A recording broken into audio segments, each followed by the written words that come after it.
AP రాజకీయాల్లో మహిళా హోంమంత్రి వంగలపూడి అనితను ఉద్దేశించి మాజీ మంత్రి గుడివాడ అమర్నాథ్ చేసిన వ్యాఖ్యలు వివాదాస్పదంగా మారాయి. వ్యక్తిగత దూషణలు, మహిళల అలంకరణపై చేసిన ఈ వ్యాఖ్యలను తెలుగుదేశం పార్టీ తీవ్రంగా ఖండిస్తోంది. విశాఖపట్నంలోని తెలుగు మహిళలు నిరసనకు దిగారు. అమర్నాథ్ దిష్టి బొమ్మకు చెప్పుల దండ వేసి గుడ్లతో కొట్టి తమ ఆగ్రహాన్ని ప్రదర్శించారు.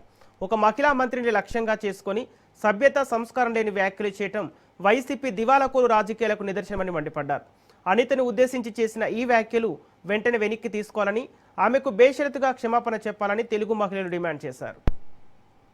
ఒక సామాన్యమైనటువంటి టీచర్గా బాధ్యతలు సేకరించి తర్వాత రాష్ట్ర రాజకీయాల్లోకి అడుగుపెట్టి ఎవరి సహకారం లేకుండా ఆవిడ కష్టంతో ఒక శాసనసభ్యురాలుగా పాయకరావుపేటకి ఆంధ్రప్రదేశ్ రాష్ట్ర మహిళా అధ్యక్షురాలుగా, అంతేకాకుండా ఒక పాలిట్ బ్యూరో సభ్యురాలుగా, అంతేకాకుండా ఈరోజు రాష్ట్ర హోం మంత్రిగా, అంటే ఒక సక్సెస్ఫుల్ లైఫ్ని తీసుకుంటూ మహిళా లోకానికి ఒక ప్రెస్టేజ్ ఇష్యూగా ముందుకు వచ్చినటువంటి వ్యక్తి మా సోదరి అనిత గారు. గుడివాడ అమర్నాథ్ అన్నటువంటి వ్యక్తి మేకప్లు కేజీ వస్తుంది పుట్టి అని చెప్పి మాట్లాడుతున్నటువంటి అవగాహన లోపంతో మాట్లాడుతూ ఉన్నాడు. ఈ రోజు నేను ఒకటే అడుగుతా ఉన్నాను, గొడ్డల పార్టీ అధ్యక్షుడు జగన్మోహన్ రెడ్డి మహిళల పట్ల ఉన్నటువంటి జీవిత చరిత్ర ఏంటో ఒక్కసారి నేను వివరిస్తాను.